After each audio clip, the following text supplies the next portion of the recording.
देवघर नगरिया में एके गो मंदिरवा जिला हिलवले बा।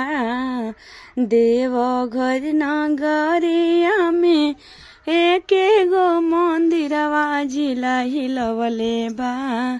जिला हिलवले बा। ओहू में शिव गुरु के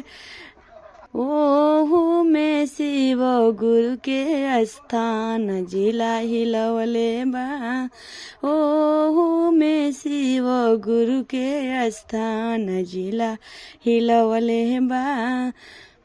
माथावा पर शोभे उनका बड़े बड़े जटवा, ओमे गंगा जी के धार। माथावा पर शोभे उनका बड़े बड़े जटवा, ओमे गंगा जी के धार। जिला हिलवले बा। जिला हिलवले बा। शिव गुरु के एके गो मंदिरिया में बा। जिला हिलवले बा। शिव गुरु के एके गो मंदिरिया में बा। जिला हिलवले बा। शिव गुरु के लीला पदू जिया के चनवा गले सरफ के हार। शिव गुरु के लीला पदू जिया के चनवा गले सरफ के हार। गले सरफ के हार। जिला हिलवले बा। जिला हिलवले बा। शिव गुरु के गरावा के नगवा फुफुकार। जिला हिलवले बा।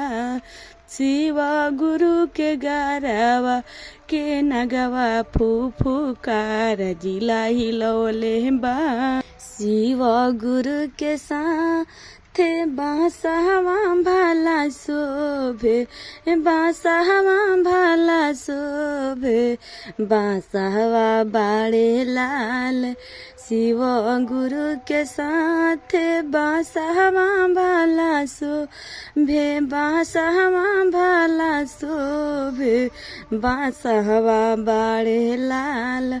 शिव गुरु के मंदिरिया बाड़े एक। जिला हिलवले बा। जिला हिलवले बा। देवघर नगरिया में के गो मंदिरिया जिला हिलवले बा। जिला हिलवले बा।